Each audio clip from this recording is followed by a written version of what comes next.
하나님 말씀 보시겠습니다.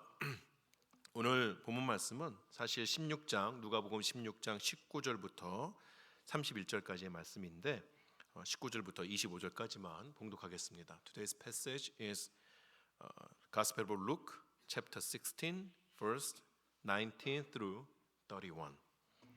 제가 25절까지 봉독하겠습니다. 한 부자가 있어 자색옷과 고운 베옷을 입고 날마다 호화롭게 즐기더라. 그런데 나사로라 이름하는 한 거지가 헌데투성이로 그의 대문 앞에 버려진 채 그 부자의 상에서 떨어지는 것으로 배불리려 하매 심지어 개들이 와서 그 헌데를 핥더라. 이에 그 거지가 죽어 천사들에게 받들려 아브라함의 품에 들어가고 부자도 죽어 장사되매 그가 음부에서 고통 중에 눈을 들어 멀리 아브라함과 그의 품에 있는 나사로를 보고 불러 이르되 아버지 아브라함이여 나를 긍휼히 여기사 나사로를 보내어 그 손가락 끝에 물을 찍어 내 혀를 서늘하게 하소서. 내가 이 불꽃 가운데서 괴로워하나이다. 아브라함이 이르되 예 너는 살았을 때에 좋은 것을 받았고 나사로는 고난을 받았으니 이것을 기억하라. 이제 그는 여기서 위로를 받고 너는 괴로움을 받느니라. 아멘. 우리가 지난주까지 보았던 누가복음 15장은 세 가지의 비유, 잃어버린 것을 찾는 세 가지의 비유로 구상이 되어 있다 이렇게 말씀을 드렸었습니다. 오늘 저희가 보는 것은 16장의 마지막 부분인데 이 16장도 역시 세 부분으로 우리가 생각해 볼 수가 있습니다. 세 부분 중에서 첫 번째 부분과 세 번째 부분은 예수님께서 비유로 말씀해 주신 것입니다. 그런데 그 두 가지의 비유가 다 부자라는 그러한 단어로 시작이 됩니다. 16장 1절에 보면 어떤 부자에게 이런 말로 비유가 시작이 되고 또 오늘 본문의 시작인 19절에 있어서도 한 부자가 있어 이런 단어로 시작이 됩니다. 그리고 이 두 비유 사이에 있는 가운데 토막도 예수님께서 바리새인들에게 하신 말씀인데 그때의 이 성경은 바리새인들을 가리켜서 돈을 좋아하는 자들이다라고 소개를 하게 됩니다. 그러니까 부자, 돈을 좋아하는 사람, 그리고 또 부자. 그러니까 이 16장 전체의 이야기는 재물에 대한 이야기다라고 우리가 말할 수 있는 것이죠. 그렇기 때문에 이 16장에 있어서 예수님께서 말씀하시고자 하는 것들은 우리에게 재물이 주어졌을 때에, 우리에게 돈이 주어졌을 때에 도대체 우리는 그 돈을 어떻게 다뤄야 할 것인가에 대한 이야기라고 말할 수 있겠습니다. 우리가 성경을 보게 되면 예수님께서 상당히 생각보다 이 돈에 대해서 민감합니다. 왜 그럴까요? 뭐니 해도 머니가 최고라서 예수님도 그렇게 돈에 대해서 이야기를 많이 하시는 것일까요? 우리 이 재물이라는 것은 우리가 가지고 있는 하나님께 대한 신뢰, 하나님께 대한 순종, 이것에 대한 문제이기 때문에 그렇습니다. 재물은 언제든지 사람들을 노예로 만들 수 있는 강력한 힘을 가지고 있습니다. 미국이라는 나라가 자유가 보장되어 있다라고 이야기하죠. 다른 어떤 나라보다도 자유가 잘 정리되어서 보장되어 있는 그러한 나라입니다. 그런데 이 나라에서 특별히 이 21세기에 있어서 사람들에게서 그 자유를 빼앗아 갈 수 있는 그러한 힘이 있다면 무엇일까요? 정치적인 권력은 아닌 것 같아요. 21세기 이 미국에서 사람들의 자유를 빼앗아 갈 수 있는 가장 큰 권력은 돈이지요. 누가 애써서 빼앗지 않아도 사람들이 돈에 얽매여 있으면서 자기의 삶을 포기하고 권리를 포기하고 돈을 위해서 자기 것들을 버리는 그러한 일들이 얼마든지 있습니다. 미국이 또 인권도 대단히 잘 보장되어 있는 나라입니다만 그러나 그 인권이 파괴되어지는 그러한 것은 어떤 것으로부터 비롯이 됩니까? 돈에 관련된 일로부터 비롯된 것이죠.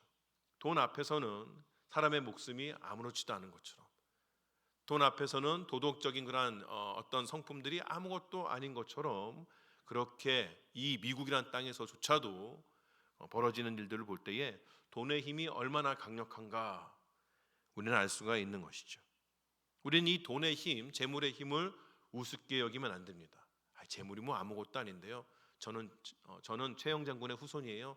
금보기를 아주 돌같이 하는 사람이에요. 아무도 그런 사람 없습니다. 2000년 전이나 4000년 전이나 항상 이 재물이라는 것은 우리 인간 옆에 있으면서 인간의 목을 옥죄어오는 그러한 힘을 가져왔던 것이죠. 하지만 동시에 우리는 돈의 힘에 굴복해서도 안 됩니다. 우리는 우리가 가지고 있는 그 재물을 보면서 항상 그 눈앞에 있는 재물보다는 그 재물의 원천적인 주인이신, 또 그 재물을 우리 손에 주어주시는 하나님을 바라볼 수가 있어야 하는 것이죠. 또한 하나님과 재물 사이에 우리가 서 있음을 깨닫고 항상 하나님을 선택할 수 있는 그러한 삶의 모습을 갖추기 위해 끊임없이 노력을 해야 합니다. 오늘 누가복음 16장에 있어서도 예수님께서 그 점을 분명하게 말씀하여 주셨습니다. 13절의 말씀에 이렇게 말씀하십니다. 집 하인이 두 조인을 섬길 수 없나니 혹 이를 미워하고 저를 사랑하거나 혹 이를 중히 여기고 저를 경히 여길 것임이니라. 너희는 하나님과 재물을 겸하여 섬길 수 없느니라. 둘 중에 하나밖에 선택할 수 없다는 것이 예수님께서 우리에게 알려주신 진리인 것이죠. 이러한 원칙들을 기억을 하면서 오늘 본문으로 우리가 삼고 있는 이야기를 살펴볼 수 있도록 하겠습니다. 이 이야기 19절부터 31절까지에 나오는 이 이야기에는 매우 상반된 삶의 모습을 가지고 있는 두 사람이 소개가 되게 됩니다. 먼저 부자가 나오죠. 이 비유에 나오는 부자는 누가 봐도 부자입니다. 그의 모습을 어떻게 설명을 하느냐? 그는 자색 옷을 입고 있고 고운 베옷을 입고 있다. 퍼플 컬러 나는 자색 옷. 이 당시 예수님 당시에 제일 비싼 색깔의 옷이 무엇이냐? 푸른색하고 자색 옷입니다. 그래서 이 푸른색과 자색 옷은 왕이나 귀족들만 입었던 그러한 옷이에요. 왜 그러냐? 이 자색 옷, 퍼플 빛깔 나는 그러한 그 물감을 만들기 위해서는 아주 특별한 조개에서부터 그 염료를 뽑아내게 되는데, 옷 하나 만드는 데에 필요한 그런 조개의 단위가 1000단입니다. 저 뭐 100개, 몇 개 이런 게 아니라 1000단위로 필요가 된 것이죠. 그러니까 그 염료가 얼마나 비싸겠습니까? 그런 값진 염료로 옷을 물들여서 만드는 것이니만큼 매우 비싼 것이죠. 누가 길가를 지나가는데 그 옷 색깔이 아주 푸른 빛이다, 또는 그러니까 로열 블루라고 우리 이야기하는 그런 아주 푸른 빛이다, 또는 자색 옷을 입었다, 이렇게 이야기할 때 야, 저 사람 정말 있는 사람이구나, 누구라도 알게끔 되는 것이죠. 게다가 지금 안에 입은, 그러니까 그런 외투 안에 입고 있는 고운 베옷이다라고 이야기하는데, 우리가 이제 여기서 말하는 고운 베옷은 흔히 우리 주석가들, 성경을 연구하시는 분들이 이야기할 때 그 당시에 있어서 이집트에서 들여온 순면이야. 고운 베옷, 아주 잘 짜여진 아주 부들부들한 그런 베옷이다. 베라는 것이 우리가 아는 베옷은, 여러분은 어떤 것을 아시는지 모르겠는데 제가 아는 베옷은 좀 까끌까끌한데, 그것이 고울 정도니 얼마나 얇게 정교하게 짜여진 것인가 알 수 있는 것이죠. 그러니까 이 사람이 지나가기만 해도, 저는 요즘에 명품을 잘 몰라가지고요, 제가 명품이라고 얘기하면 목사님 그게 뭐 명품이에요? 뭐 이렇게 말씀하시는데, 그 명품들 이렇게 막 마크 크게 새겨진 거 있잖아요. 그런 거 입고 막 길거리 지나가는 거죠. 야, 저 사람 정말 있게 사나 보다, 돈 잘 벌었나 보다. 모든 사람들이 다 그렇게 생각할 수 있는 그러한 사람입니다. 이 사람이 하는 일이 무엇입니까? 날마다 잔치를 베풀고 있는 것이에요. 우리가 지난주까지 보았던 그 탕자의 비유에서 집 나간 귀한 아들이 돌아왔을 때 그 아버지가 잡았던 게 무엇입니까? 송아지 한 마리예요. 그러니까 송아지 한 마리만 잡아도, 어쩌다가 송아지 한 마리만 잡아도 큰 아들이 그걸 보고 큰일이다 라고 생각할 정도인데, 이 사람은 매일매일마다 그런 잔치를 하고 있는 것이죠. 얼마 전에 우리나라에, 한국의 사우디 왕자 빈 살만이라는 사우디 왕세자가 방한을 했었는데, 뭐 하루 이틀인가요? 묵었는데 그 이틀 동안에 쓴 돈이 얼마다, 뭐 하룻밤에 2천만 원짜리 방에서 잤다부터 시작을 해서 수많은 이야기가 나오는데, 아마 이 사람도 그 동네에 있어서는 그렇게 유명하고 사람들이 인정하는 부자라고 여겨지는 그러한 사람이었던 것이죠. 이런 부자가 나오는 한편에, 그러니까 예수님께서 이 이야기를 만드실 때 부자도 그냥 부자 아니고 정말 부자를 만드셔서 이 이야기를 이제 좀 대조시켜서 보이시고 싶은 그런 마음이 있으셨던 것 같아요. 그래서 그렇게 대조가 될 만한 또 한 사람이 나옵니다. 바로 나사로라는 이름을 가진 거지예요. 퀴즈. 여러분이 성경에 보면요, 예수님께서 말씀하신 수많은 비유들이 나오는데 그 비유에 나오는 등장 인물들 중에 여러분이 기억하는 이름은 무엇인가요? 나사로 빼고. 뭐 이럴 때 막 베드로요 막 이렇게 말씀하시면 안 돼요. 그럼 비유에 나오는 인물이 아니죠. 비유에 나오는 인물들 중에 이름을 아시는 것, 여러분이 모르시는 게 지극히 당연합니다. 예수님께서 말씀하신 수많은 비유들 중에 이름이 나오는 등장인물은 나사로밖에 없어요. 다른 인물들은 이름이 없어요. 어떤 사람, 부자, 종 이렇게 나오는 거죠. 그만큼 이 나사로라는 이름이 등장한다는 것은 예수님께서 뜻하신 바가 있다는 것이, 이 이름 자체에도 뜻하신 바가 있다. 이 인물 자체에도 뜻하신 바가 있다는 것이죠. 이 나사로라는 이름은 히브리어로 엘라살이라는 그 이름을 헬라식으로 바꾼 것입니다. 그래서 이 엘라살이라는 이름의 뜻은 하나님이 도우신다, 하나님이 나의 도움이시다라는 그러한 뜻이에요.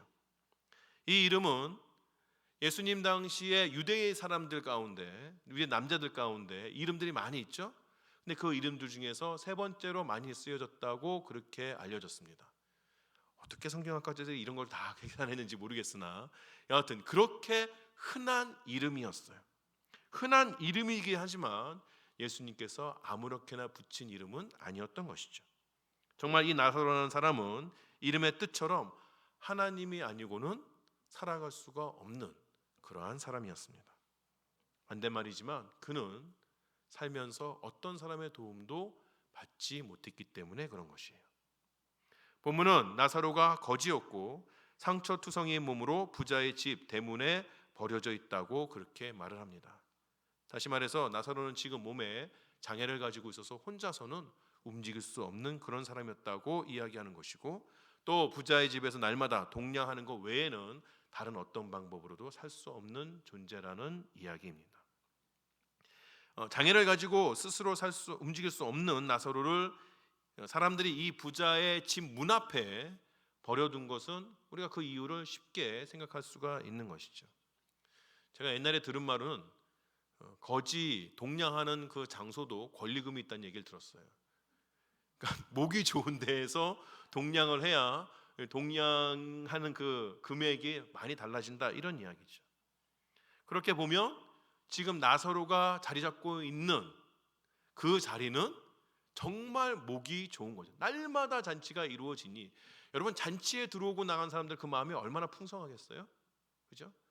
그렇게 따지고 보면 이 나사로가 앉아 있는 곳이 정말 명당이죠. 아마 나사로가 그거 권리금 받고 팔아도 꽤나 먹고 살 수 있을 것 같은 생각이 들기도 합니다. 그게 당연한 것 같은데 실제로 나사로가 처해 있는 그 상황은 전혀 달랐어요.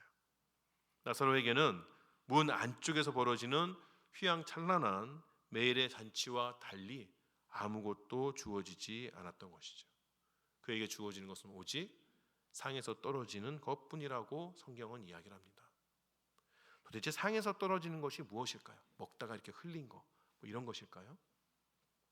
이 당시의 문화에 있어서 사람들이 음식을 이렇게 손으로 먹다가 또는 뭐 접시를 닦아야 된다 하거나 그렇게 손을 닦거나 접시를 닦을 때 수건이나 행주 이런 것을 사용한 것이 아니라 넓적하게 빚은 큰 빵덩어리가 아니죠. 그 부침개처럼 아주 넓적하게 있는 그 빵을 가지고 손을 닦고 땅에 손을 닦고 나서 또 접시를 닦고 나서 접시를 이렇게 닦고 나서 다 닦고 나면은 상 밑에 버리는 것이에요. 이게 바로 상에서 떨어진 것이죠. 나사로가 먹은 음식이 무엇입니까?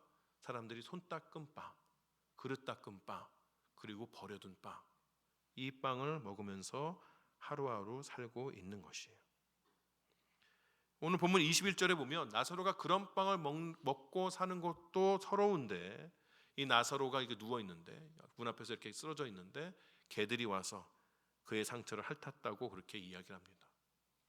우리 이제 학자 중에 이제 베일리라는 학자가 있습니다. 이 사람은 중동에 오래 살면서 중동의 문화를 연구를 하고 또 그 문화를 바탕으로 해서 성경에 있는 이야기들을 해석했던 아주 유명한 학자입니다. 근데 이 학자는 이 비유에 나오는 개들을 긍정적으로 보았어요. 저는 몰랐는데 이 개들의 침에는 상처를 치유하는 힘이 있답니다. 그래서 개들이 와서 핥는 것은 나사로에게 친구도 되어주고 그의 상처를 치유하는 것이다 이렇게 주장하기도 하는데 저도 그런 줄 알았어요. 그래서 제가 2016년에 수요 예배 때 했던 예수님의 비유 시리즈 교환을 보시면 이 비유 이야기할 때 그렇게 써놨는데 가만히 보니까 그런 건 아닌 것 같아요. 예수님께서 지금 이 비유를 통하여서 말씀하고자 하는 그 뜻과는 조금 맞지 않는 것이죠. 아까 말씀드린 것처럼 부자는 엄청난 부자로 만들어 주시고 또 거지는 엄청나게 힘든 거지로 만드셔서 아주 정확하게 누가보다도 분명한 대조를 만드시길 원했는데 갑자기 뭐 개들이 나타나서 이 사람의 마음을 위로했다 뭐 이런 것들이 좀 그런 것 같아서 저는 오히려 좀 보수적인 그런 해석을 받아들이기로 했습니다. 개라는 동물은 사실 성경에서는 좀 부정적인 그러한 의미를 나타냅니다. 그죠? 개만도 못한 사람 그렇게 표현을 하지 않습니까? 이 개가 와가지고 나사로를 괴롭히고 하고 있는 것들, 그러한 모습들, 땅에 떨어진 빵을 먹으면서 그 부정한 그런 동물인 개가 와서 옆에 와서 시근덕거리는 이러한 상황이 꼭 우리 지난번에 보았던 탕자가 집을 나가서 결국 다 망해가지고는 할 일이 없어서 목숨 부지하기 위해 돼지 치다가 그 돼지가 먹는 그 쥐염 열매 먹는 그러한 꼴을 우리가 상상하게끔 되는 것이죠. 아주 비슷한 그런 모습입니다. 다른 점이 있다면 무엇입니까? 탕자는 자기가 지은 죄 때문에 그런 어려움을 당했어요. 근데 거지는 태어날 때부터 물론 태어날 때인지 뭐 사고를 당했는지 모르겠으나 자기 어떤 특별한 잘못이 아니더라도 그렇게 비참한 상태에 살고 있다는 것이죠. 이야기는 그렇게 아주 분명하게 대조되는 두 사람이 등장하는 것으로 시작을 합니다. 그런데 이렇게 이 세상 가운데서 극단적으로 다른 삶을 살았던 두 사람이지만 그 두 사람이 동일하게 맞닥뜨려야 하는 그러한 순간이 있어요. 바로 죽음이라는 것이죠. 아무리 이 세상에서 잘 살았다 할지라도 또 이 세상에서 비참하게 살았다 할지라도 다 죽음 앞에서는 누구도 다른 묘가 없습니다. 이 두 사람도 죽음을 맞이합니다. 그런데 죽음 이후에 이들이 사는 삶은 매우 달라집니다. 부자가 이 세상에서 누렸던 호화로움을 하늘에서는 나사로가 누리고 나사로가 이 세상에서 겪은 어려움을 부자가 음부에서 겪는다고 예수님은 말씀하시는 것이죠. 예수님께서는 부자와 나사로의 죽음 이유를 설명하기 위해서 그 당시에 유대인들이 이미 가지고 있었던 천국과 지옥의 그 개념들을 사용하십니다. 오늘 비유에 나오는 음부에 있어서 고통이 있다, 불 가운데 있다, 갈증이 있다, 또 이쪽에서 저쪽 세계를 볼 수 있다, 이런 것들은 예수님께서 처음으로 지금 말씀하시는 것들이 아니고 이미 이 당시에 유대 문헌에도 자주 나오는 그러한 개념인 것이죠. 그러니까 지금 여러분 오늘 우리 누가복음 16장에 나와 있는 그 지옥의 그런 모습들은 정말 지옥이 이렇게 생긴 것이다라고 그것을 알려주기 위해서 예수님께서 말씀하셨다기보다는 예수님께서 이미 사람들이 알고 있는 그 개념을 사용하시면서 죽음 이후에 다른 그런 삶이 있다, 죽음 이후에 이러한 어려움들이 있을 수 있다는 것을 말씀하고 대조하는 그러한 의미가 있는 것이죠.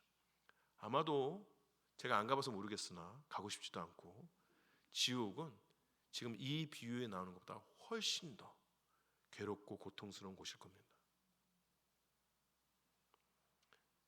어쨌든 간에 그러한 비유 가운데서 부자와 나사로가 어떻게 바뀌었는지 보겠습니다. 먼저 나사로를 보게 되면 본문은 나사로가 아브라함의 품에 있다고 말을 합니다. 나사로가 아브라함의 품에 있다고 이제 표현하는 것은 마치 엄마가 아이를 정성스럽게 돌보는 그러한 모습을 상상하기도 하죠. 또 한편으로는 우리가 이제 이 당시에 유대인들이 앉아서 먹는 그러한 모습을 좀 상상할 필요가 있는데 유대인들이 식탁을 가지게 될 때에 우리 지금 친교실처럼 이렇게 길쭉한 또는 원형 탁자에 의자에 앉아가지고 먹는 것이 아니고 보통 이제 U자로 된 그러한 모습에 있어서 비스듬히 옆으로 앉아서 먹게 되죠. 그럼 이제 앞에 사람이 이제 비스듬히 앉아있고 그 뒤에 사람이 이렇게 또 겹쳐서 비스듬히 앉게 되면 이 뒤에 사람은 앞에 사람의 품에 안긴 것 같은 그러한 모습이 됩니다. 지금 이 식탁에서 가장 중요한 인물이 누구일까요? 예수님이라고 말씀하시면 곤란하고 아브라함이죠. 아브라함이 그 식탁에서 가장 귀중한 뭐라 그러죠? 주객이 되는 거죠. 주객. 그리고 어떻게 보면 이 아브라함이 식탁을 차린 그런 사람이 될 수도 있겠습니다. 여하튼 아브라함이 가장 높은 자리에 앉아 있을 것이다 생각을 하면 그 아브라함 옆에 있는 그 품에 앉은 것처럼 앉아 있는 사람이 가장 상석에 앉은 것이라고 이야기할 수 있어요. 근데 지금 그 자리에 누가 앉아 있는 겁니까? 나사로가 앉아 있는 것입니다. 나사로는 지금 그 하늘에 있는 식탁에서 가장 명예로운 자리에 앉아서 잔치에 참여하고 있는 것이죠. 나사로는 이 땅에 살면서는 한 번도 잔치에 초대받은 적이 없었지만 하늘에서는 천사들에 의해 명예로운 자리로 받들려 간 것이에요. 이 세상에서는 아무것도 주장할 수 없었고 병들어서 비참한 상태로 놓여있던 그 거지가 하늘에서는 부자가 된 것입니다. 예수님께서 나사로의 이런 죽음 이후의 삶을 묘사하시는 그 뜻, 그 목적은 매우 분명합니다. 하나님께서 이 땅에서 고통받고 아파하는 이들의 부르짖음을 무시하지 않으신다는 것이에요. 시편 22편 24절 이렇게 이야기합니다. 그는 여호와 하나님이시죠. 곤고한 자의 곤고를 멸시하거나 싫어하지 아니하시며 그의 얼굴을 그에게서 숨기지 아니하시고 그가 울부짖을 때에 들으셨도다. 어떤 신학자는 예수님께서 말씀하신 수많은 비유 중에서 이 비유가 사람들에 의해 무시를 당해왔다고 이야기합니다. 사람들이 이 비유를 싫어한다는 것이에요. 왜 싫어하느냐? 정말 하나님께서 공의로운 분이시라면, 하나님께서 사랑이 많으신 분이라면 나사로가 죽을 때까지 계속해서 그렇게 힘들게 어렵게 살아야 하는가? 도대체 나사로가 이 땅 가운데 살 때 하나님은 어디 계셨으며 하나님은 무엇을 하셨는가? 그런 하나님이 나타나는 이 비유는 옳지 않다. 그렇게 여겼다는 것이에요.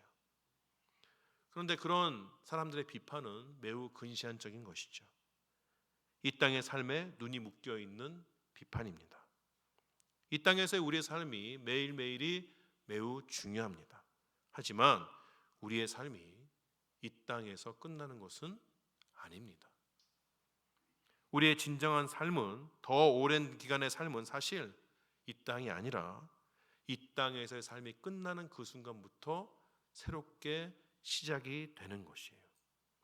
우리는 이 땅에서 삶을 잘 가꿔야 하지만 그보다 더 중요한 것은 우리가 이 땅에서의 삶을 끝내고 새롭게 시작하게 될 그 새로운 삶을 잘 준비하는 것, 그것이 더 중요한 겁니다.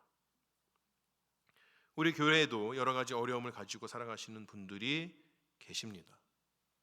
저는 우리의 기도가 속히 응답되어서 우리 모든 세면의 가족들 한 사람 한 사람 다 어려움이 없기를 바랍니다. 제가 이렇게 앞에서 하늘의 소망을 가지고 사세요라고 설교할 때마다 솔직히 마음 한편에는 좀 이렇게 뭐라 그럴까요? 나름대로의 어려움이 있어요. 저도 비슷한 그런 마음이 있습니다. 꼭 하늘까지 가야겠는가? 오늘 기도해서 내일 다 그 어려움들이 사라지면 안 되겠는가 하는 그런 마음이 솔직히 저한테 있습니다. 그러나 우리의 기도가 응답되지 않았다 할지라도 하나님께서 마치 우리의 음성을 듣지 않으시는 것처럼 오늘 우리에게 어떠한 일이 일어나지 않는다고 하더라도 우리가 절망해서는 안 됩니다. 우리가 하나님께 두었던 그 소망을 잃어버려서는 안 되는 것이에요. 우리가 피부로 느끼지 못하는 상관없이 하나님께서는 지금도 우리의 부르짖음을 듣고 계시며 주님의 때에 그 모든 것들을 반드시 응답하실 것입니다. 우리의 부르짖음을 들으시고 그 가운데 임하시는 하나님 앞에 소망을 두신 여러분 되시기 바랍니다. 자, 나사로의 그 삶에 있어서는 반전이 일어났습니다. 죽음 이후에 아주 큰 반전이 일어났죠. 그런 것처럼 부자에게도 반전이 일어났습니다. 그에게 새로운 삶이 주어졌는데 그 새로운 삶이라는 것은 고통으로 가득 찬 삶이었어요. 그가 음부에서 극심한 고통 중에 눈을 뜨게 되었을 때에 그때에 눈을 들어서 멀리 보니 아브라함도 보이고 자신의 문 앞에서 구걸하던 그 나사로도 보였던 것이에요. 그래서 그는 즉시 아브라함을 부릅니다. 뭐라고 부르나요?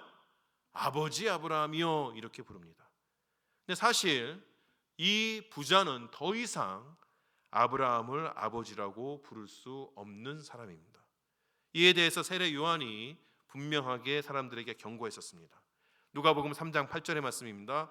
그러므로 회개에 합당한 열매를 맺고 속으로 아브라함이 우리 조상이라 말하지 말라. 내가 너희에게 이르노니 하나님이 능히 이 돌들로도 아브라함의 자손이 되게 하시리라. 자, 아브라함을 가리켜서 아버지라고 부를 수 있는 사람이 누구입니까? 혈통으로 유대인이 아닙니다. 회개에 합당한 열매를 가진 사람이 아브라함을 아버지라고 부를 수 있는 것이에요.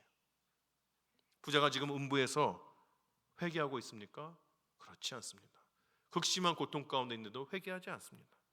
더구나 이 사람은 아직도 자기가 부자이고 귀족이라고 생각하고 있어요. 그가 아브라함에 요청하는 것이 무엇인가요? 24절에 이렇게 이야기하죠. 불러 이르되 아버지 아브라함이여 나를 긍휼히 여기사 나사로를 보내어 그 손가락 끝에 물을 찍어 내 혀를 서늘하게 하소서. 내가 이 불꽃 가운데서 괴로워하나이다. 부자는 아직도 자기가 이야기하면 나사로가 자기의 시중을 들어야 된다고 생각하는 것이에요. 아브라함한테 말하는 것이죠. 아브라함이시여, 내가 지금 목이 너무너무 마른데 아브라함 옆에 있는 개 있죠? 제 맨날 우리 집 앞에 가지고 구걸이나 하던 개 시켜가지고 나한테 물 좀 갖다 주라고 그러세요. 놀라운 일이죠. 상황이 바뀌어도 이 부자는 이 세상 가운데서 누렸던 그것이 저 세상에서도 계속해서 이어질 것이라고 확신하고 있는 것, 심지어 자신의 상황이 그렇지 않음에도 불구하고 그렇게 믿고 요청하고 있는 것이에요. 사람이 타락한 그 마음이 얼마나 깊숙한 것인가를 알게 되는 것이죠. 이런 부자의 요청에 아브라함의 대답은 어땠나요? 25절입니다. 아브라함이 이르되 예, 너는 살았을 때에 좋은 것을 받았고 나사로는 고난을 받았으니 이것을 기억하라. 이제 그는 여기서 위로를 받고 너는 괴로움을 받으리라. 아브라함은 지금 부자가 고통 가운데 있는 이유를 말해줍니다. 부자가 이 세상에 살 때 좋은 것을 받았기 때문에 지금은 죽음 이후에는 괴로움을 받는다고 그렇게 이야기하는 것이에요. 그러면 정말 이 아브라함의 말대로라면 이 세상 가운데서 좋은 것 있고 좋은 차 타고 좋은 집에서 사는 사람들, 좋은 거 먹으시는 분들 다 천국에 못 갈까요? 아무도 걱정이 안 되세요? 목사님, 저는 그 정도는 아니에요. 우리 집에 명품백 3개 넘으면 하나님 어디까지가 천국 갈 수 있는 기준입니까? 명품백 2개입니까? 3개입니까? 그런 이야기일까요? 그러한 해석은 부자의 두 번째 요청을 살펴보고 나서 말하겠습니다.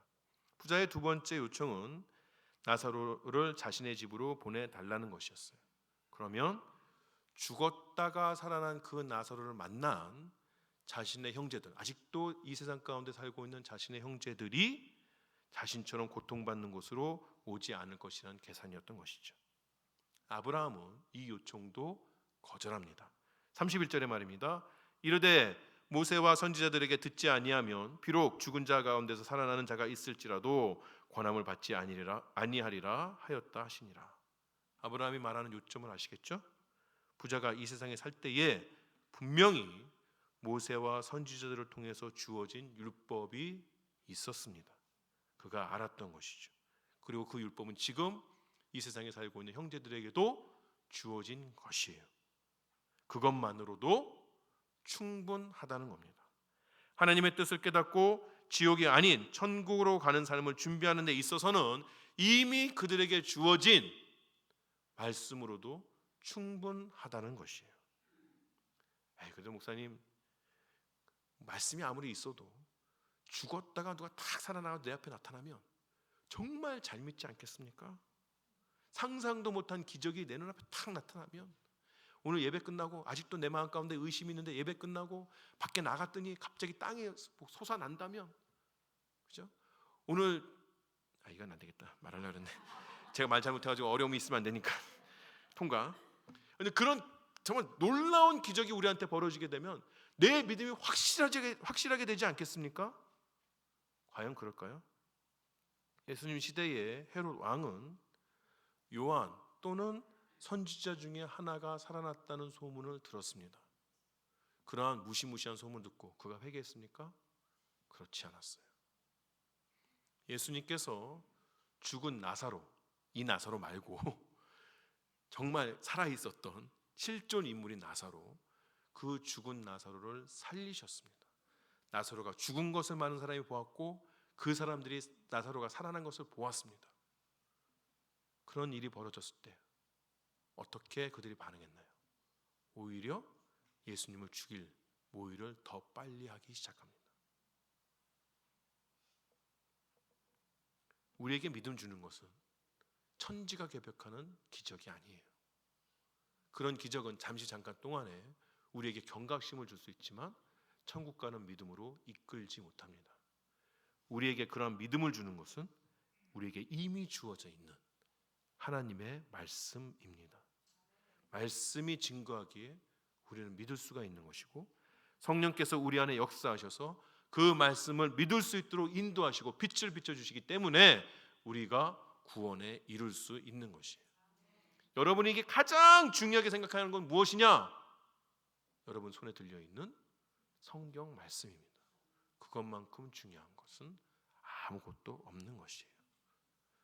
그럼 왜 부자는 지옥으로 갔을까요? 하나님께서 주신 것을 잘 누렸기 때문이 아닙니다. 이 땅에 살 때에 그가 좋은 옷을 입고 잔치를 했기 때문에 그가 지옥으로 간 것은 아니에요.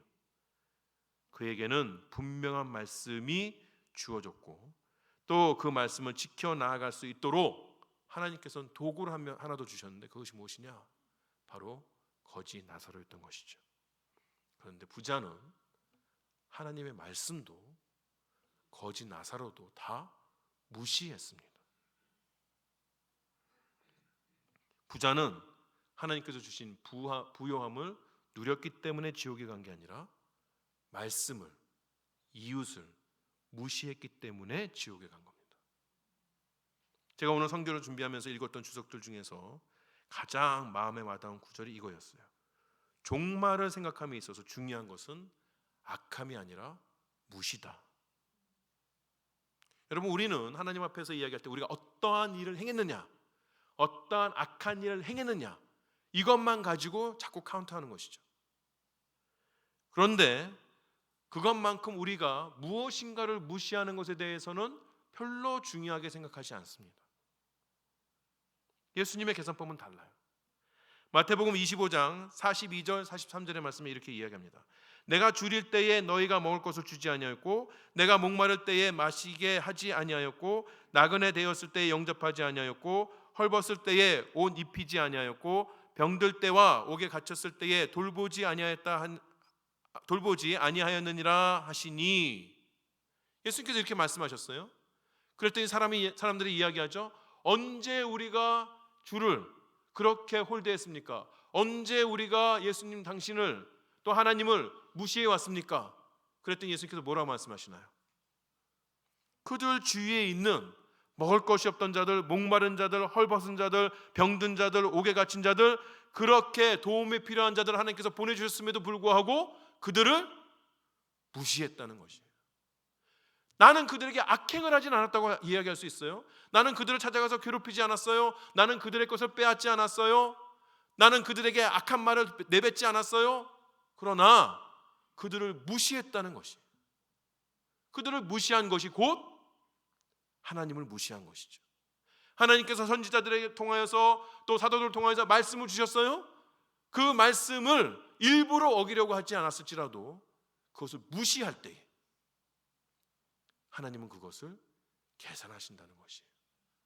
그렇게 무시한 자들에게 이뤄지는 일이 무엇입니까? 25장 11절에 이렇게 이야기합니다. 또 왼편에 있는 자들, 무시한 사람들입니다. 그러한 자들에게 이르시되 저주를 받은 자들아 나를 떠나 마귀와 그 사자들을 위하여 예비된 영원한 불에 들어가라. 지금 부자가 불 가운데 있는 이유가 무엇이에요? 무시했기 때문에 그런 것이죠. 부자는 매일마다 자신의 대문 앞에 버려져 있는 불쌍한 나사로를 보았던 것이죠. 이 부자가 나사로를 모르지 않았습니다. 우리가 어떻게 할 수 있나요? 아브라함의 이야기하잖아요. 나사로를 보내소서. 이름까지 알고 있었어요. 특별히 문이라는 것, 성문, 대문, 문이라는 곳은 유대 사회에 있어서 하나님의 공의가 이루어져야 하는 장소입니다. 유대인들이 어디서 재판했나요? 성문에서 했어요. 제가 가끔 말씀드렸죠. 성문 안쪽으로, 성 안에 성문을 통해서 성 안쪽으로 들어가자마자 양쪽에 보통 4개나 6개의 방을 만들어 놓습니다. 거기에 그 마을의 장로 제사장들이 앉아서 사람들의 억울함을 풀어준 재판을 하는 그러한 일들이 있었어요. 성문이라는 곳은 그런 곳이에요.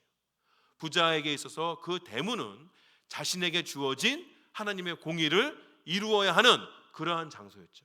그 대문, 공의가 이루어져야 하는 그 장소에 거지 나사로가 누워 있었는데 이 부자는 매일매일마다 그를 바라보면서 자신에게 충분히 먹을 것이 있으며 자신에게 충분히 베풀 것이 있음에도 불구하고 그를 무시해 왔다는 것이에요.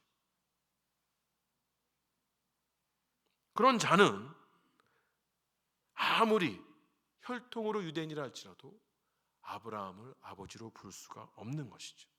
그런 자는 하나님의 백성이 될 수가 없는 것입니다. 그런 자들에게 아무리 많은 기적들이 일어난다 하여도 그 마음이 바뀌어질 수 없다는 것이에요. 헌터라는 학자는 부자의 이런 두 번째 요청에 대해서 이렇게 말했습니다. 어떤 사람에게 구약이 있으며 나사로가 그의 문 앞에 있는데도 그것을 보고도 그것을 듣고도 자비로울 수 없다면 다른 어떤 방법으로도 가르칠 수 없다. 여러분, 오늘 우리에게 주어진 이 말씀이 우리 세미한교회요, 세계 만방에 있는 세계 기아를 다 해결하라 이런 거 아니에요. 그러면 좋겠지만 경제 정의를 실천해서 몽고메리 카운에 있는 거지들 싹 다 없애라 그랬으면 좋겠습니다만 꼭 그런 건 아닙니다. 이 비유는 우리가 이름을 알고 우리의 눈앞에 있는 사람들의 굶주림과 필요에 대해서 우리가 어떻게 반응하겠냐고 물어보시는 것이에요. 우리는 너무 늦지 않게 행동해야 됩니다. 때가 지나면 되돌릴 수 없습니다. 물 한 모금만 가져다 달라는 부자의 요청에 아브라함은 그와 부자 사이에 큰 구렁텅이가 있어서 서로 건너갈 수 없다고 이야기합니다. 우리가 죽음에 이르렀을 때 하나님께서 누구든지 심판하시는데 그 심판은, 한번 이루어진 심판은 다시 바뀌어지지 않습니다. 천주교가 이야기하는 것처럼 연옥이 있어서 바뀌어질 기회가 없습니다. 한 번이 끝이에요. 그 마지막에 이르기 전에 우리는 하나님께서 우리 앞에 보여주신 것들을 중요하게 생각할 수가 있어야 하는 것이죠. 하나님께서 우리에게 하나님의 말씀을 보여주시고 들려주실 때 그것을 무시해서는 안 되는 것입니다. 그 말씀이 요구하는 바를 정확하게 보고 듣고 이룰 수가 있어야 하는 것이에요. 또한 하나님께서 우리 눈에 보여주신 영혼들에 대해서 손을 내밀 수가 있어야 하는 것이죠. 위로의 말이 필요한 자들을 위로할 수가 있어야 됩니다. 밥 한 끼가 필요한 사람들에게 나의 것을 나눌 수가 있어야 하는 것이에요. 무엇보다도 하나님의 말씀으로 말미암아 그 영혼의 구원이 필요한 사람들에게 하나님의 말씀을 전파할 수가 있어야 하는 것이에요. 이 모든 것을 더 늦기 전에 이루어야 하는 것이죠. 연말이 되었습니다. 미국 오니까 그건 조금 덜한 것 같은데 한국에 연말 되면 가장 먼저 여러분 무엇이 생각이 나시나요? 길거리에 구세군의 종소리, 어려운 자를 돕기 위한 그러한 일들이 믿던 믿지 않던 일어나는 때입니다. 이때에 믿는 자로서 이러한 말씀을 손에 든 자로서 더 우리 주인 영혼들을 귀하게 돌볼 수 있는 그런 계기가 되어야겠습니다. 우리가 가기 전에 여러분 마음에 부담으로 느껴지는 그 영혼을 위하여서 손을 내미시는, 그 영혼을 무시하지 않고 하나님의 긍휼하심을 대할 수 있는 우리 모든 세면의 성도들 되시기 바랍니다. 사랑하는 성도 여러분, 우리의 시선은 우리 자신에게서 멈추지 말고 하나님을 향해서, 이웃을 향해 돌리면서 하나님이 원하시는 바, 그래서 우리 영혼이 천사들에게 받들려져 하늘에서 베풀어진 천국 잔치에 참여할 수 있기를 주의 이름으로 축원합니다. 기도하시겠습니다.